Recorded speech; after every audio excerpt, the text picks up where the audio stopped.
Marang Bloch, मेरा नाम लिखिए। ये देखें, ये पुलिस अभी आकर जो है ना इन तमाम फैमिलीज के जो है ना मेल जो अरकान है उनके नाम लिख रही है। यहाँ पुलिस की एक भारी नफरी मौजूद है।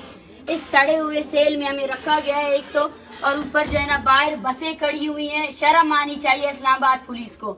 हम यहाँ इन लोगों के लिए आए हैं, इनके प्यारों के छुड़ाने के लिए आए हैं, और आपके इस्लामाबाद में इन प्यारों के एहतजाज के लिए जगह नहीं है। लेकिन इनके हौसले बुलंद है, ये इस सेल से 1 इंच भी उस तरफ नहीं जाएंगे।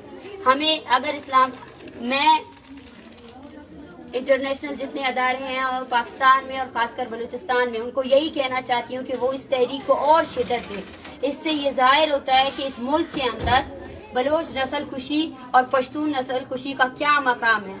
ये रियासत, इसके खोखले अदारे, इसकी पुलिस इस हद तक करप्ट हो चुकी है कि एक तो हमारे ऊपर झूठे FIR किए, उसके अलावा हमें मजबूरन जो है ना जबरदस्ती करके जो है ना हमें लेकर जाया जा रहा है कोयटा। हम यहाँ बैठे हैं, हम में से किसी को भी कुछ हुआ, आज अली शेर जो इतना छोटा बच्चा है उसको ऑक्सीजन लगाना पड़ा, वो बीमार है। हमारी एक फीमेल साथी जो है ना वो रात को 2 मरतबा उसको एंजाइटी के अटैक हुए हैं। यहाँ हमने चीखा है, चिल्लाया है, लेकिन यही पुलिस पीछे से हम पर हंस रही है, मुस्कुरा रही है। तो इस पुलिस के खिलाफ इस्लामाबाद के आवाम को ही निकलना पड़ेगा। आप हमें गिरफ्तार करेंगे, हम गिरफ्तारी दे चुके हैं। देखिए, हम आपकी सेल के अंदर है। आपको लगता है कि हम गिरफ्तारी से डरेंगे? हम बिल्कुल भी नहीं डरेंगे। हम वो लोग है ही नहीं। कल जो है ना इस्लामाबाद पुलिस का एक फर्द, शर्म आनी चाहिए उसको, उसने कहा अपने मर्दों को लाओ। मैं उसको ये कहना चाहती हूँ, बलूच का औरत भी आपके मर्दों से बहुत ज्यादा आगे है।